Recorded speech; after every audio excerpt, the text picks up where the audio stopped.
So good morning everyone, welcome to study Pathshala. आइए शुरू करते हैं आज का सेशन। तो आज हमारे एजेंडाज में होंगे फार्मर प्रोटेस्ट से रिलेटेड कुछ बातों को जानेंगे, प्राइवेट मेंबर बिल से जुड़ी हुई कुछ बात समझेंगे। एक आर्टिकल आया है, म्यांमार बॉर्डर इशू अभी तक चल रहा है। बॉर्डर इशू क्या, ये इंस्टेबिलिटी इन म्यांमार है, ठीक है। और म्यांमार में इंस्टेबिलिटी अलग लेवल की चल रही है, जिससे वजह से इंडिया में लोग आ रहे हैं। तो इसरो का सक्सेसफुल लॉन्च हुआ यहाँ पे।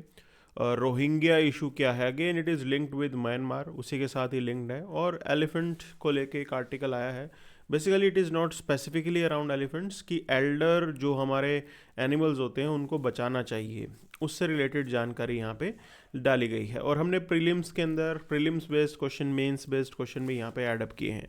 तो आइए शुरू करते हैं आज का सेशन। सो पंजाब बंद सक्सेस, ओके, तो ये बोला गया है। अच्छा, अब यहाँ पे कुछ एक फैक्ट्स आपको मालूम होने चाहिए। देखिए, बंद ऑर्गेनाइज करना it is form of a protest, ठीक। ये एक तरीके से प्रोटेस्ट का ही पार्ट माना जाता है कि आप अपना freedom of speech and expression जो है वो एक्सरसाइज कर रहे हो। लेकिन ये जो फ्रीडम ऑफ स्पीच आप बंद के रूप में एक्सरसाइज कर रहे हो, ये पीसफुल होना चाहिए, ठीक है। एक ये पॉइंट समझ गए हम। प्लस इसके अंदर आपको एक बात और समझनी है कि ये ज़बरदस्ती आप किसी पे इम्पोज नहीं कर सकते हो कि मैं बंद करना चाहता हूँ तो पूरा देश आके रुक जाएगा, वो चीज़ अलाउड नहीं है। हालांकि ये बंद they are calling it success, but काफ़ी यहाँ पे प्रॉब्लम हुई है। और फार्मर्स की डिमांड यहाँ पे है मिनिमम सपोर्ट प्राइस जो मिलती है गवर्नमेंट की तरफ से, उसके अंदर ये स्वामीनाथन फॉर्मूला लगवाना चाहते हैं, ठीक है। स्वामीनाथन फॉर्मूला जो है उसके अकॉर्डिंग जो एमएसपी है वो काफ़ी ज़्यादा बढ़ जाएगी। अब यहाँ पे एक जो की पॉइंट समझने वाला है, तो अगर हमारे यहाँ पे गवर्नमेंट एमएसपी में स्वामीनाथन फॉर्मूला लगाती है तो उसका इम्पैक्ट कंज्यूमर के ऊपर पड़ेगा, ठीक है। तो ये बात समझनी ज़रूरी है। अच्छा, अब ये डिबेट भी है कि एक तरीके से फार्मर भी तो कंज्यूमर है चीज़ों का, क्लियर। तो कब तक हम कंज्यूमर को सब्सिडाइज करते रहेंगे फार्मर के कॉस्ट पे, ये सवाल बनता है, ठीक है ना। क्योंकि अगर आप एमएसपी को नहीं बढ़ाते हो, एमएसपी को कम रखते हो, तो आप एक तरीके से कंज्यूमर को सब्सिडाइज कर रहे हो at the cost of farmer. तो ये अब डिबेट है और बड़ा डिफ़िकल्ट जो है ये फैसला होगा यहाँ पे।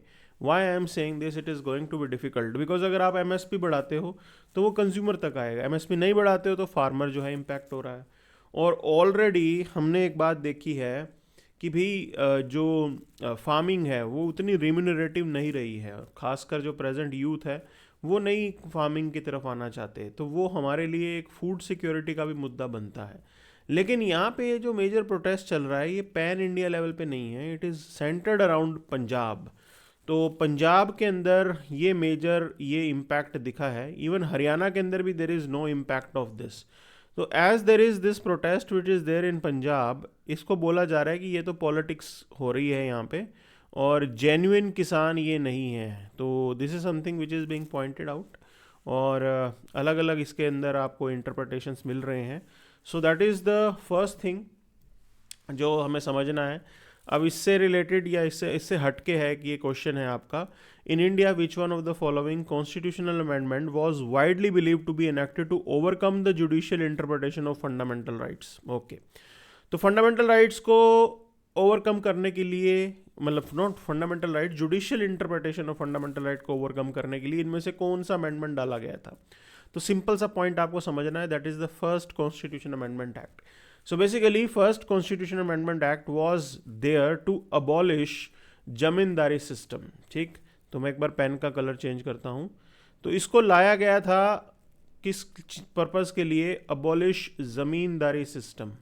अब मैं आपको एक बात बता दूं, उस समय राइट टू प्रॉपर्टी जो होता था हमारा, that was your fundamental right. उस समय ये फंडामेंटल राइट के अंदर आता था, ठीक है। तो जो कानून बने उन कानूनों को अलग से प्रोटेक्शन दी गई थी।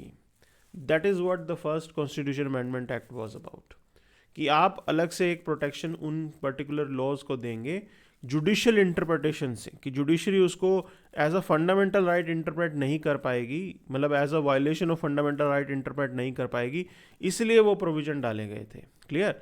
तो कहीं ना कहीं लैंड रिफॉर्म से रिलेटेड है, फार्मर्स से रिलेटेड है। So this is what it was about. Okay, अच्छा, अब एक पॉइंट समझना है आपको। बात करते हैं राइट टू प्रोटेस्ट के केस में कि क्या राइट टू प्रोटेस्ट अलाउड है। तो देखिए, it is not directly mentioned, ठीक है। ये जो हम डिबेट कर रहे हैं, ये राइट टू प्रोटेस्ट पीसफुली की बात हो रही है, ठीक है। वायलेंस करके अगर प्रोटेस्ट होगा तो वो तो वैसे भी एक्सेप्टेबल नहीं होता। तो पीसफुली अगर आप प्रोटेस्ट करना चाहते हैं वो अलाउड है। That is seen as a freedom of speech and expression, कि आप अपने आप को, अपना डिसकंटेंट जो है वो रजिस्टर करवा रहे हो, वो गवर्नमेंट तक पहुंचा रहे हो। This is one point. आपका पब्लिक डिसेंट है, आप सरकारी पॉलिसी से एग्री नहीं करते, इसलिए आप इसको एक तरीके से रोष प्रकट कर रहे हो। Then we do have right to association is also your fundamental right. आपके यहाँ पे लोग किसी पॉलिटिकल पर्पज़ के लिए एक साथ आ सकते हैं, वो चीज़ अलाउड है, और ये कलेक्टिव एफर्ट किया जा सकता है। अब आर्टिकल 19(1)(c) ये है कि राइट टू पीसफुली असेंबल, आप एक जगह पीसफुली एकत्रित भी हो सकते हो। तो ये सारे प्रोविज़न हैं, लेकिन इसके अंदर ये यहाँ पे आपको समझना पड़ेगा कि रीजनेबल रिस्ट्रिक्शन दे रखी हैं, ठीक है। ऐसा नहीं है कि ये जो है आपका राइट एब्सोल्यूट होगा। रीजनेबल रिस्ट्रिक्शन होगी कि आप पब्लिक ऑर्डर को डिस्टर्ब नहीं करोगे, ठीक है। तो एक तरीके से अगर आप यहाँ पे हाईवे वगैरह रोक रहे हो तो वो पब्लिक ऑर्डर को डिस्टर्ब करने वाली चीज़ ही हो गई है, और इसीलिए गवर्नमेंट अगर चाहती तो यहाँ पे इनके अगेंस्ट एक्शन भी लिया जा सकता था, लेकिन things have to be settled in a more peaceful manner. वैसे ही करना ठीक है। अच्छा, ये राइट टू प्रोटेस्ट ज़रूरी भी है। क्यों ज़रूरी है? पब्लिक अपना डिसेंट दिखाती है यहाँ पे, और आप डेमोक्रेसी की बात करेंगे तो इसमें अकाउंटेबिलिटी का हिस्सा होता है ये, कि सरकार की सुनवाई हो रही है एक तरीके से, ठीक है। लेकिन पीसफुल होना चाहिए, लीगल होना चाहिए, वो उसके अंदर एडिशनल पॉइंट्स हैं जो हमें समझना है। तो फ्रंट पेज पे ही अगली खबर जो है, अब देखिए यहाँ पे इसरो का डॉकिंग मिशन, तो अभी तो लॉन्च हुआ है सक्सेसफुल, अभी इसके बाकी पार्ट्स जो हैं बाकी हैं, इन द सेंस दैट हम टेस्ट करेंगे कि कैसे जो है आप दो सैटेलाइट्स को आपस में कनेक्ट करेंगे स्पेस के अंदर, ठीक। इसका बेनिफिट क्या होने वाले हैं? मान लो फ्यूचर के अंदर हम अपना इंटरनेशनल स्पेस स्टेशन चाहें, इंडिया का खुद का स्पेस स्टेशन होगा, उसके अंदर हमें उसको यहाँ से साइंटिस्ट को भेजना पड़ेगा, तो वो भी डॉकिंग के थ्रू, कनेक्टिंग के थ्रू होगा। प्लस हम सैटेलाइट्स को भेजना चाहते हैं, और किसी सैटेलाइट्स को आप सर्विस करना चाहते हैं, या किसी सैटेलाइट को आप अपडेट करना चाहते हैं, ठीक है। पुराने सैटेलाइट हो गए हैं, उसको आप अपग्रेड करना चाहते हैं, अपडेट करना चाहते हैं, नया पार्ट उसमें लगाना चाहते हैं, नया इक्विपमेंट लगाना चाहते हैं, तो वो भी इसी डॉकिंग एक्टिविटी के थ्रू ही किया जाएगा। तो ये काफ़ी अच्छा हमारा इनिशिएटिव है। प्लस ये भी कहा जा रहा है कि फ्यूचर के अंदर आप डीप स्पेस के अंदर अगर आप ह्यूमंस को भेजते हैं तो उसके अंदर भी ये जो है एक तरीके से डॉकिंग अनडॉकिंग वाला पॉइंट हमें पता होना चाहिए। तो ये काफ़ी अच्छा इनिशिएटिव है। अभी देखना होगा, इसरो जो मेन पॉइंट है वो भी आने वाले टाइम में होगा। अभी तो लॉन्च हो गई हैं, स्टेशन हो गई हैं ये सैटेलाइट्स। आगे देखेंगे, private member bill get shift in both Lok Sabha and Rajya Sabha. Okay, so यहाँ पे कुछ एक डाटा है, लेकिन मैं आपको पहले भी ये बता दूं प्राइवेट मेंबर बिल होता क्या है। तो पहली चीज़ समझिए आप, ठीक है। प्राइवेट मेंबर, एनी मेंबर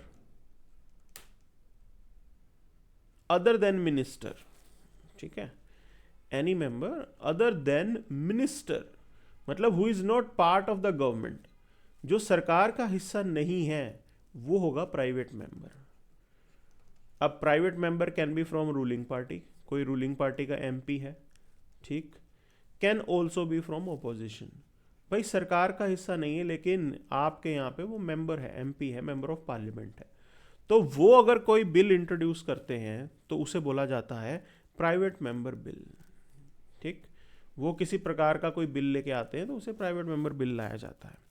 तो अभी ये डेफिनेशन पता लग गई है। अगर आप प्रीलिम्स 2017 का ये सवाल देखिए तो ये कह रहे हैं कि भी private member bill is a bill presented by a member of parliament who is not elected but only nominated. गलत हो गया ना, तो कोई भी हो सकता है, तो ठीक है, चाहे वो रूलिंग पार्टी का हो चाहे अपोजिशन पार्टी का हो।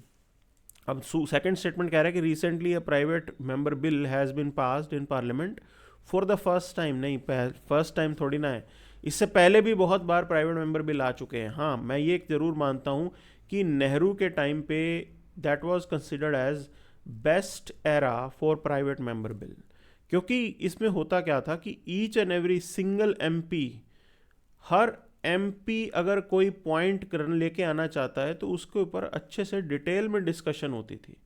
ठीक है, आज की डेट में तो प्राइवेट मेंबर बिल्कुल लाने ही नहीं देते हैं। तो there are lot of private member bills जो कि इंट्रोड्यूस ही नहीं हो पाए, क्योंकि एक तरीके से मिनिमम कोरम ही नहीं हो पाया, मतलब मिनिमम सपोर्ट ही नहीं मिली इनको। तो ये आज की डेट की प्रॉब्लम है। तो ये बोला जाता है कि मेजॉरिटी पार्टी हाईजैक कर लेती है इंडिविजुअल थॉट प्रोसेसेस को, तो ऐसा देखा भी गया है। ठीक है, अब देखिए ये स्टैटिस्टिक्स इन्होंने बताए हैं कि 17th लोकसभा के अंदर प्राइवेट मेंबर को कितना समय दिया गया है। तो इट इज़ 16 आवर्स दिए गए। ठीक है, प्राइवेट मेंबर बिल राज्यसभा में कितना समय दिया गया, 27 घंटे। ओके, और लोकसभा 18th लोकसभा की बात हो रही है अभी एट प्रेजेंट। तो 18th लोकसभा में ये 0.15 hour, private member bill resolution 1.98 hour, तो नो एडेक्वेट टाइम। तो यही मैं आपको समझा रहा हूँ कि भी ये सबसे बड़ी समस्या है कि इसका मतलब ये हो गया कि भी इंडिविजुअल एमपी तो उसकी कोई वैल्यू ही नहीं है। ठीक है ना, इंडिविजुअल मेंबर ऑफ पार्लियामेंट उसकी कोई वैल्यू ही नहीं है। और मैं आपको एक बता रहा हूँ, इंडिविजुअल एमपी किसको रिप्रेजेंट करता है? इज ही रिप्रेजेंटिंग पीपल और यू कैन से पार्टी? वो पार्टी का मेंबर है या फिर पीपल को रिप्रेजेंट करता है? तो वो तो कॉन्स्टिट्यूएंसीज ने, जनता ने भेजा है ना, तो इसीलिए उनका इंडिविजुअल थॉट प्रोसेस हो सकता है। लेकिन look at the situation right now, तो ठीक से यहाँ पे टाइम भी नहीं दिया जाता है, दैट इज़ द पॉइंट। तो ये प्राइवेट मेंबर बिल इंपॉर्टेंट है कि कोई इंडिविजुअल एमपी अपना एक्सप्रेशन यहाँ पे रजिस्टर करना चाहता है और पार्टी से हट के कुछ करना चाहता है, तो वो बात यहाँ पे आपके लिए प्लेटफॉर्म अवेलेबल है। ठीक है, देन हाउस के अंदर इसको लाया जाता है, वोटिंग होती है, लेकिन आज की डेट में प्रेजेंटली चीज़ें ठीक नहीं हैं। तो लैक ऑफ सीरियसनेस, लोग इसको सीरियसली मानते ही नहीं हैं। और देखो, हमने एक ट्रेंड भी देखा है कि कई केसेस में क्या होता है कि कोई एमपी ने प्राइवेट मेंबर बिल इंट्रोड्यूस किया, उसके बाद जो गवर्नमेंट है वो कहती है कि भाई हम अपना खुद का कानून लेके आएंगे, आप एक काम कीजिए, आप अपने लॉ को वापस ले लीजिए।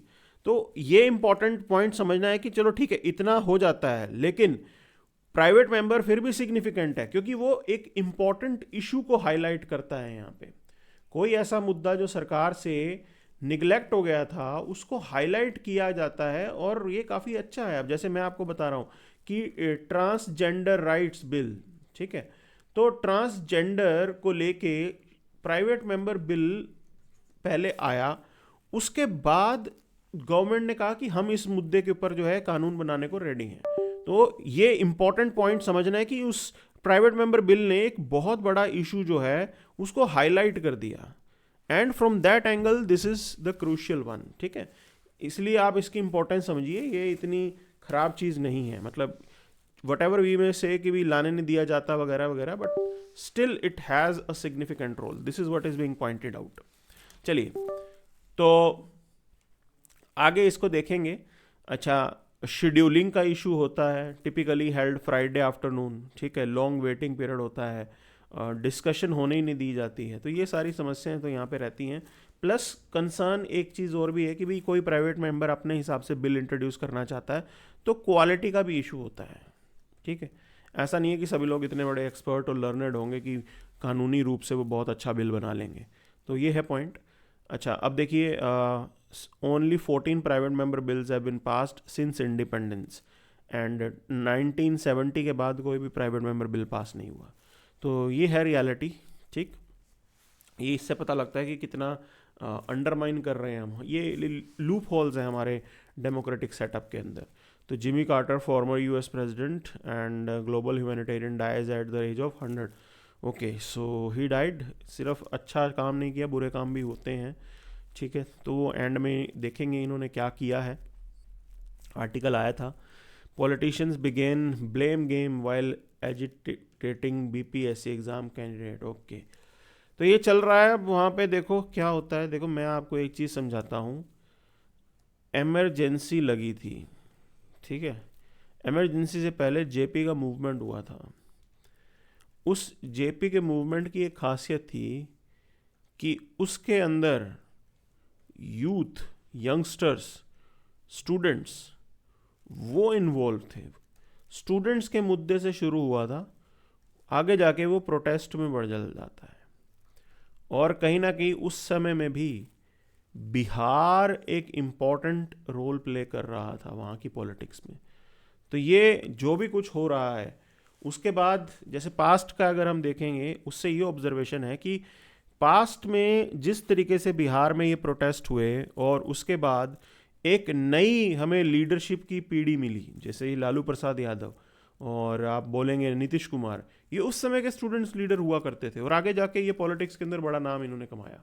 तो खेल की शुरुआत तब होती है, ठीक है। और ये पॉइंट है यहाँ पे जो हमने देखा है। अब इसको आगे देखिए, आगे चलते हैं। तो Wayanad landslide disaster of severe nature, बिल्कुल आप इसे कह सकते हैं, काफ़ी ख़तरनाक ये लैंडस्लाइड था। बट ऐसा हो क्यों रहा है? Major reason is climate change, not just climate change, we are playing with ecology, हम इकोलॉजी के साथ खिलवाड़ कर रहे हैं, ठीक है। तो आप कहीं का भी इकोसिस्टम उठाएं, उसको डिस्टर्ब करने की कोशिश करेंगे तो यही होगा। So as we try to disturb the ecosystem, this is something that we are getting out of it, उतना ही नुकसान हमें हो रहा है। तो this is the big point, ठीक है। आगे चलते हैं, अगले demographic data to check the influx from Myanmar. तो होम मिनिस्ट्री डेमोग्राफिक डाटा के ऊपर जाने वाली है। अब देखिए ये इन्फ्लक्स हो क्यों रहा है, ये पूरा जो खेल है ये बॉर्डर मैनेजमेंट से रिलेटेड है, ठीक है। और बॉर्डर मैनेजमेंट एक डिफ़िकल्ट टास्क है नॉर्थ ईस्ट के अंदर।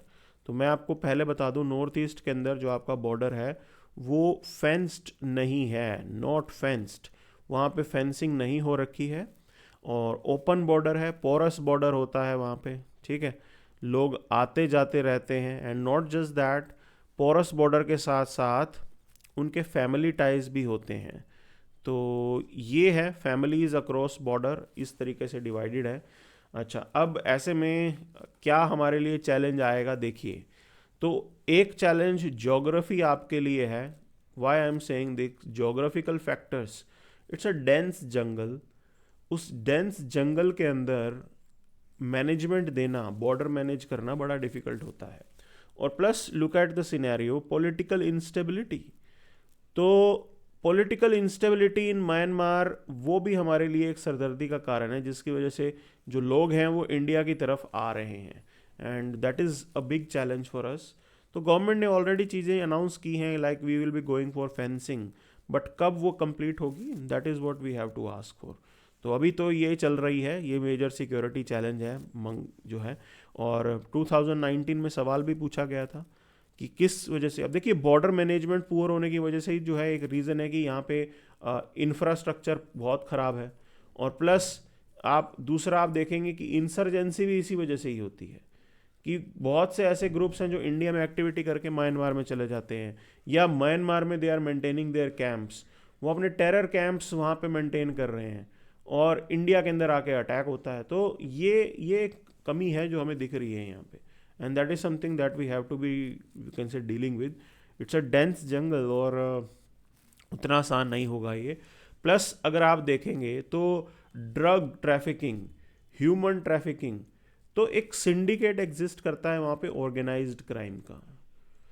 वो जो ऑर्गेनाइज्ड क्राइम का सिंडिकेट है वो हमारे लिए एक बहुत बड़ी समस्या है। That is something that we have to be, you can say, dealing with, क्योंकि बिना उन सब चीज़ों को हराए आप इंसर्जेंसी और बाकी कोई भी चीज़ नहीं कर सकते हो। तो ये बड़ा चैलेंज हमें देखने को मिलता है। अब देखिए चैलेंजेस म्यांमार बॉर्डर पे, इंसर्जेंसी एक चैलेंज है, स्मगलिंग, ट्रैफिकिंग मैंने बता दिया, पोरस नेचर ऑफ बॉर्डर है, डिफ़िकल्ट टेरेन है, इतना आसान नहीं है मैनेज करना वहाँ पे, इंफ्रास्ट्रक्चर वहाँ पे है नहीं, पेट्रोलिंग करने में डिफ़िकल्ट होती है, एथनिक और कम्युनल टेंशन्स बहुत ज़्यादा हैं। तो वहाँ पे आप देखेंगे कि मल्टी ट्राइबल सोसाइटी है, तो मल्टी ट्राइबल सोसाइटी के अंदर उनके कन्फ्लिक्ट्स बहुत सारे हैं और यही एक रीज़न है आपको देखने को मिल रहा होगा कि Manipur is boiling. That is the point here, वही रीज़न की वजह से मणिपुर में भी जो है सिचुएशन ख़राब है। तो आगे चलते हैं। देखिए एक बात समझनी है यहाँ पे, unconventional method like AI based warfare a big challenge, this is what Rajnath is saying. तो बड़ा चैलेंज ये बताया इन्होंने, ठीक है। अब एक पॉइंट और समझेंगे यहाँ पे। ओके, तो चीज़ें हमने मोस्टली कवर करी हैं इसके अंदर। अच्छा, अब देखिए, army installs Shivaji statue on Pangong lake bank. अब ये सवाल किया जा रहा है लोकल्स द्वारा कि शिवाजी का लद्दाख से क्या लेना देना। तो Shivaji is a symbol of, you can say, valour, strength, तो इसलिए कोई प्रॉब्लम नहीं है। चलिए आगे चलिए यहाँ पे। Grave new world human induced loss of elders. Okay, तो यहाँ पे एलिफेंट्स की यहाँ पे बात की गई है। अब एजिंग हो रही है एलिफेंट्स के अंदर। Okay, so with reference to Indian elephants consider the following statements. अब सीधी सी बात है, ये कह रहे हैं कि देखो एल्डर्स को बचाना ज़रूरी है, ठीक। अब क्लाइमेट चेंज वगैरह के जो इम्पैक्ट हैं वो सबसे पहले किन को इम्पैक्ट करेंगे? वल्नरेबल्स को इम्पैक्ट करेंगे। और जो एल्डर एनिमल्स हैं, ये सिर्फ एलिफेंट्स में नहीं, सब में जो है ये, इनका ध्यान रखना बहुत ज़रूरी है, बिकॉज वी आर वल्नरेबल। अब एल्डर जानवरों का रोल क्या होता है? दे हैव एक्सपीरियंस, ठीक। और ह्यूमंस की तरह they can also take care of the young ones. जो बच्चे होते हैं, यंग काफ्स होते हैं, उनका ख्याल रखने में एल्डर्स इंपॉर्टेंट रोल प्ले करते हैं। उनके लर्निंग्स हैं, कैसे मैनेज करना है, वो सब भी सिखाते हैं, and this is how it is. और लीड भी करते हैं हम। देखिए, ये सवाल है 2020 का, तो ये कह रहे हैं कि leader of elephant group is a female. ये बिल्कुल करेक्ट है, एल्डर फीमेल होती हैं वो, ठीक है। और देखिए, ये प्रेगनेंसी की बात कर रहे हैं, maximum gestation period can be 22 months, बिल्कुल ये भी बात सही है। और थर्ड स्टेटमेंट कह रहे हैं कि elephant can normally go on calving till the age of 40 year only, नहीं 60 तक भी वो जो है बच्चे देते हैं, तो ये स्टेटमेंट गलत है। और फोर्थ स्टेटमेंट देखिए, ये कह रहे हैं कि among the state in India the highest number of elephants are in Karnataka. तो कर्नाटका के अंदर सबसे ज़्यादा जो है हाथी हैं, तो that is, this statement is also wrong. तो इस हिसाब से 1 और 2 is the correct answer for this, ठीक है। तो ये सही आंसर है हमारा। अब अगले कंपोनेंट पे चलेंगे, आगे बढ़ते हैं, तो एडिटोरियल्स को देखेंगे। शेख हसीना एक्सट्रेडिशन डिमांड, ये हमारे लिए एक चैलेंज है। तो क्या हमें शेख हसीना को हैंड ओवर करना चाहिए? तो बांग्लादेश की present government, they are demanding that India should hand over Sheikh Hasina to Bangladesh. Okay, अब एक बात समझिए आप, इंडिया की असाइलम पॉलिसी, हम मदद सबकी करते हैं जहाँ जिनका भी ह्यूमन राइट्स या जिनको थ्रेट होता है, लाइफ थ्रेट, हम उन सब की मदद करते हैं, ये हमारी पॉलिसी रही है। दलाई लामा को भी हमने जो है यहाँ पे स्पेस दिया था इंडिया के अंदर, ये बात ध्यान रखें आप। तो ऐसा नहीं है कि ये हम कोई पॉलिटिक्स करते हैं, ह्यूमैनिटेरियन पॉइंट्स पे सब किया जाता है। वी नो दैट कि भी बांग्लादेश के अंदर शेख हसीना को टारगेट किया जाएगा, ओके। और ऑलरेडी जो है एक ट्रायल वहाँ पे स्टार्ट हुआ है, ट्रायल एब्सेंशिया बोल रहे हैं जिसे, जिसके अंदर उनके एब्सेंस में पीछे उनके ऊपर जो भी चार्जेस हैं, क्रिमिनल चार्जेस वगैरह वगैरह, वो सब यहाँ पे लगाए जाएंगे। सो ये सारी चीज़ें हैं जो चलेंगी इसके अंदर। अब डिफेंसेस इंडिया का यहाँ पे कहेगा कि भाई ये नहीं करना है। देखिए, हम अपना पॉइंट यहाँ पे रख रहे हैं कि भी the way she was treated, it was, you can say, not right, and we have to allow the democratic process to start. Presently जो वहाँ पे गवर्नमेंट है वो मिलिट्री इंस्टॉल्ड है, तो वो डेमोक्रेटिक सरकार है ही नहीं अभी इस समय बांग्लादेश में। तो जब तक बांग्लादेश के अंदर ट्रू लीडरशिप डेमोक्रेटिक नहीं आती, तब तक how can we send her? उनकी लाइफ को यहाँ पे खतरा हो सकता है। तो ये एक इम्पॉर्टेंट पॉइंट है जो हमने रेज किया है। States and danger of poorly manufactured drugs. Okay, तो यहाँ पे ये पॉइंट कर रहे हैं, ये कह रहे हैं कि देखिए, आपके स्टेट में रूल्स आपने बेटर कर दिए हैं, बट कहीं और से अगर दवाई आ रही है तो वहाँ पे प्रॉब्लम हो सकती है। और इंडिया के अंदर इस टाइप की चीज़ होती भी है। आपने अपने यहाँ पे बहुत अच्छे रूल्स अप्लाई कर रखे हैं, बट मान लो जैसे गुरुग्राम में इंसिडेंट हुआ था, वहाँ पे एक डिफेक्टेड ड्रग थी जिसकी वजह से दूसरे कंट्री में लोग मर गए थे। अब सोचो वो ड्रग अगर इंडिया में होती, हमारे यहाँ पे भी नुकसान होता। तो यही पॉइंट है यहाँ पे कि भी आपको यहाँ पे एक नेशनल लेवल पे लेके आना पड़ेगा, that is what the angle is. चलिए, so UPI duopoly rise and market vulnerabilities. अब ये देखो, इधर पॉइंट इन्होंने ये डाला है कि बिना डिजिटल लिटरेसी के आप कैसे इसको लेके जा रहे हो। तो ये सबसे बड़ी एक चैलेंज हमारे लिए है। तो आपको डिजिटली लिटरेट तो लोगों को करना पड़ेगा, बिना उसके बात बनेगी नहीं। This is the point. अब आगे देखेंगे इसके अंदर India's obligation towards Rohingyas. Okay, Rohingyas Myanmar के अंदर रहते हैं and they are considered as the most, you can say, persecuted community in the world. तो ये यहाँ पे आप देखिए रखीने प्रोविंस में वो रहते थे, वहाँ से वो इंडिया भी आते थे, वहाँ से वो बांग्लादेश में भी गए हैं, और कहीं ना कहीं ये एक क्राइसिस हुआ था। देखो, देवर हाईली रेडिकल, ठीक, हाईली रेडिकल, और अरकन आर्मी भी यहाँ पे बनाई है उन्होंने। अब आपको एक चीज़ बता दूँ, Arakan army has occupied this particular area. तो प्रेजेंट की सिचुएशन ये है, तो म्यांमार इज, ये कोलैप्स हो सकता है, ख़त्म हो सकता है, ठीक है। तो यही सबसे बड़ी आज की डेट में चैलेंज चल रहा है। अच्छा, ये रखीने प्रोविंस के अंदर एक म्यांमार मिलिट्री का उन्होंने हेडक्वार्टर तक अपने कब्जे में ले लिया, तो आप इजीली समझ सकते हैं कि अभी की सिचुएशन कैसी चल रही है। लेकिन देवर रेफ्यूजीज, वो इंडिया में भी आए और बाकी जगहों पे भी गए, क्योंकि उनको लाइफ थ्रेट था, मोस्ट परसिक्यूटेड कम्युनिटी बोला जाता है। तो ये मैच द फॉलोइंग सवाल आया था। रोहिंग्याज म्यांमार में होते हैं, मदेशीज नेपाल में होते हैं, और कुर्द जो है वो एक तरीके से आपको वेस्ट एशिया के अंदर मिलेंगे। तो सीरिया, इराक, ईरान, उस एरिया में होते हैं ये, ठीक है। कुर्दिस्तान में रहना चाहते हैं अपना अलग से, और तुर्की में भी थोड़े बहुत मिलते हैं। तो ये एरिया में है, तो बांग्लादेश में नहीं है। दैट इज़ द पॉइंट, इसलिए ये रॉन्ग है। तो ये सही हो गया सवाल, 2016 प्रीलिम्स का एक क्वेश्चन है, ठीक है। अब आज के डेट की बात करते हैं, उस पूरी डिबेट को देखते हैं। तो अप्रॉक्सीमेटली रोहिंग्याज की बात करें, they are considered as stateless, क्योंकि म्यांमार की सरकार उनको रिकॉग्नाइज ही नहीं करती है। 2.8 मिलियन इनका नंबर होगा।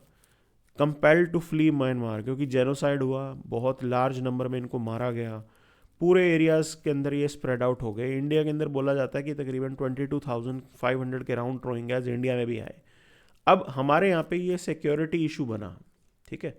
तो सिक्योरिटी इशू क्यों बना? Because they were highly radicalised, और इंटरस्टेट इंटेलिजेंस, इस पाकिस्तान की आईएसआई वो इनके टच में थी, ये बोला गया था कई बार, ठीक है ना, कि कहीं ना कहीं इन रोहिंग्याज के जो लीडर्स हैं उनसे मुलाकात वगैरह भी हुई है थाईलैंड में, और तब ये इंटेलिजेंस रिपोर्ट आई थी। तो हमारे लिए एक बड़ा इशू बना था। अब देखिए, आपको कुछ एक बात समझनी है। देखिए, इंटरनेशनली जो सिस्टम अवेलेबल है, that is refugee convention and protocol. अब आपको इंडिया का जो पॉइंट समझना है, India is not a signatory of this, ठीक है। इंडिया इसका सिग्नेटरी नहीं है। क्यों इंडिया इसका सिग्नेटरी नहीं है? बिकॉज वी कैन नॉट, इसका एक क्लॉ होता है, वो क्लॉ ये कहता है कि आप किसी को वापस नहीं भेज सकते हो। अब इंडिया इज इटसेल्फ पॉपुलेटेड, हम ये कैसे बर्दाश्त कर लें कि अब अगर हमने, ठीक है, हमने किसी की हेल्प कर दी, किसी को मदद कर दिया, लेकिन सिचुएशन नॉर्मल होगी तब तो वापस जाना चाहिए ना। हम ये, हमारे पास ये लग्जरी नहीं है, ठीक है। तो ये पॉइंट यहाँ पे इन्होंने बोला है। तो नॉन रिफाउलमेंट का जो क्लॉ होता है ना, वो इंडिया को पसंद नहीं है। हम चाहते हैं कि हमारे पास ये राइट हो कि सिचुएशन नॉर्मल होगी तो उनको वापस भी भेजा जाए, क्योंकि आपके यहाँ पे डोमेस्टिक पॉपुलेशन का इतना प्रेशर है, एडिशनल बर्डन इंडियन इकोनॉमी और इंडियन स्टेट कैसे सस्टेन करेगा। So that is the challenging part, वो बड़ा चैलेंज हो जाता है हमारे लिए, ठीक है। तो इंटरनेशनल पार्टिसिपेशन की बात करें, we are not a signatory to this, ठीक, बिल्कुल हमें क्लैरिटी है इस चीज़ को लेके। और डोमेस्टिक लीगल फ्रेमवर्क की बात करें, we have foreigners act, passport act, that is use to recognise Rohingyas as illegal migrants. उनको इलीगल माइग्रेंट्स के तौर पर ही हमने ट्रीट किया था। तब भी ये डिबेट हुई थी कि हमें इनको अलाउ करना चाहिए, लेकिन security concern was a major issue, तो we can not allow them, ठीक है। तो Supreme Court Centre's national security concern upheld over plea to prevent deportation. तो पहले ये बोला जा रहा था कि इंडिया जो है इनको डिपोर्ट ना करें, यहीं पे शरण दे दे, लेकिन ये चीज़ हो नहीं पाई यहाँ पे। Clear, that is the point. चलिए, तो इंटरनेशनली हमारे यहाँ पे international convenient on civil and political rights, India उसका पार्टिसिपेंट है, बिल्कुल। और चैलेंजेस इसके अंदर यही है, नेशनल सिक्योरिटी का मुद्दा, प्लस हमारे पास there is no refugee policy. तो ये भी एक बड़ा चैलेंज है कि अभी क्लैरिटी ही नहीं है कि ऐसी सिचुएशन को कैसे हैंडल करना है। अब देखो, मैं आपको एक चीज़ समझाता हूँ। ये तो यहाँ पे अगर आप देख रहे हो, म्यांमार का इशू बना, तो ये तो इंटरनेशनल रिलेशन का मैटर था, ठीक है ना। मुद्दा यहाँ पे बना, आइडली ये तो इंटरनेशनल रिलेशन का एक तरीके से आप बोल सकते हो मुद्दा था। अब इंटरनेशनल रिलेशन की अगर आप बात करेंगे तो it's a union list subject, ये यूनियन लिस्ट के अंदर आता है। लेकिन पहुंच गए सारे के सारे लोग एक साथ मणिपुर मिजोरम के अंदर, तो उनको उनकी हेल्थ का ख्याल रखना, उनको बेसिक एमिनिटीज़ देना, ठीक है, बेसिक एमिनिटीज़, हेल्थ, ये सब तो स्टेट लिस्ट का पार्ट है।